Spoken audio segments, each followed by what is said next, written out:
군사비에 이렇게 막대한 돈을 들이고 있지만 북한 경제 상황은 제2의 고난의 행군이라는 말이 나올 정도로 심각합니다.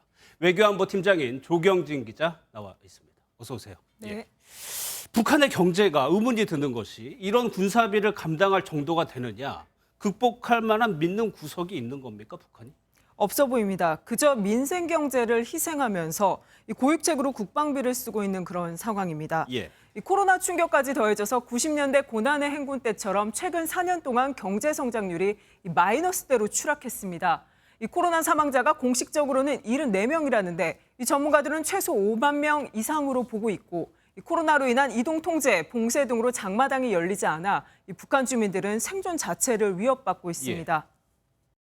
그래서 아사자도 상당히 속출하고 있고 식량 가격도 계속 고공행진을 하고 있는 중이거든요. 그렇기 때문에 북한 경제는 상당히 위기인 상황이다.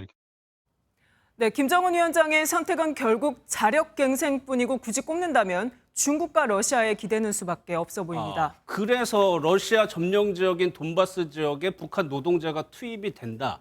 이런 얘기가 나오는 건가요? 네, 연결지어서 볼 수 있겠습니다. 이 북한 입장에서는 한국과 미국은 돌파구를 마련해주지 않고 있다고 볼 겁니다. 이중잣대를 들이대면서 같은 이야기를 반복한다고 보고 있는 거죠. 이 바이든 정부는 북한에 대한 관심이 점점점 식어가고 있고 윤석열 정부는 대북 강경책을 기반으로 하기 때문에 중국과 러시아에 기댈 수밖에요.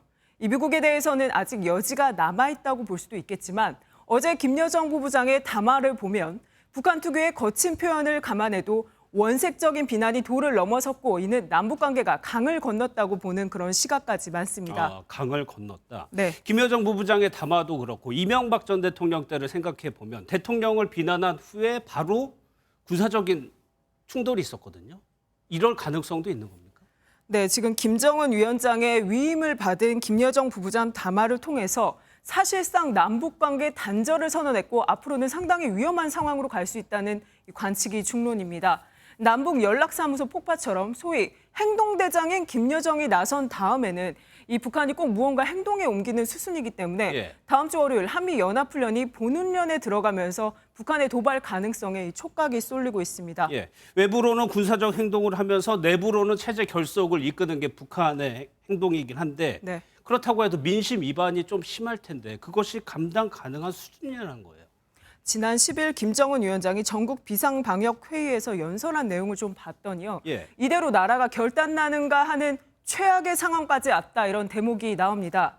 또 최근에 김여정 부부장이 전면에 나서서는 김정은 위원장이 고열에 알아 누웠다면서 눈물을 흘리는 북한 관리들의 모습도 대대적으로 보도를 했죠.